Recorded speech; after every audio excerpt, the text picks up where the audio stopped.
मी म्हटले की मी जितका टाइम या बिग बॉसच्या घरात आहे मी तुझं आयुष्य बर्बाद करेन. म्हणजे काय? माझी जी जिंकण्याची उम्मीद आहे त्याच्यापेक्षा 100 पटीने मी उभी राहील फक्त तिला हरवण्यासाठी. या आठवड्यात ओव्हरऑल गेम मध्ये जर कोणी बाजी मारली असेल तर ती टोळीने मारलेली आहे. दीपाली, तुमचं बोलणं हे टोमणे मारण्यासारखं होतं. त्यानंतर रुचिता, काय म्हणाला तुम्ही? मी म्हटले की मी जितका टाइम या बिग बॉसच्या घरात आहे मी तुझं आयुष्य बर्बाद करेन. म्हणजे काय? माझी जी जिंकण्याची उम्मीद आहे त्याच्यापेक्षा 100 पटीने मी उभी राहील फक्त तिला हरवण्यासाठी. दीपाली, काय म्हणणं आहे तुमचं? ती माझं काही करेल ना चालेल मला.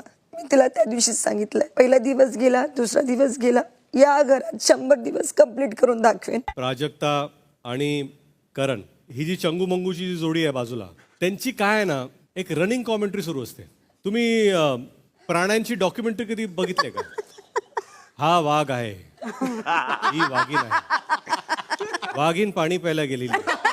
वाघ त्याच्याकडे बघतोय, झाडावरती एक चिमणी आहे. हे जे काही असतं हे ह्यांचं दिवसभर चालू असतं. याच्यामध्ये लोकांचं लक्ष ना प्राण्यांकडे असतं. ज्यांची कॉमेंट्री असते त्या चेहरा लक्षात राहत नाही. सचिन, बिग बॉसनी माईक बदललाय का तुमचा? नाही, म्हणजे या आठवड्यात तुमचा आवाज जास्त ऐकू आला आम्हाला, म्हणून एक छान गोष्ट तुम्ही जे म्हणालात बिग बॉस बद्दल आणि या शो बद्दल, ती माझ्या मनाला खूप भावली. तुम्ही जे वाक्य म्हणालात की बिग बॉसच्या घरात प्रत्येक जण काही ना काही एक रिलेशनशिप घेऊन बाहेर जातं. भाऊ बहिणीचं असेल, प्रेमाचं असेल, आई मुलाचं असेल, ते खरंच माझ्या मनाला खूप भावलं. या आठवड्यात ओव्हरऑल गेम मध्ये जर कोणी बाजी मारली असेल तर ती टोळीने मारलेली आहे.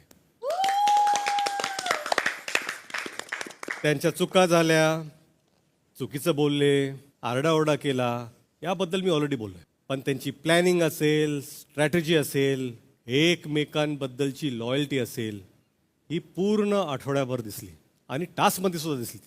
म्हणून उरलेल्या लोकांचा नवीन घडामोडी पाहण्यासाठी आजच आम्ही मुंबईकर 24 तासला लाईक करा, सबस्क्राईब करा आणि अपडेट रहा.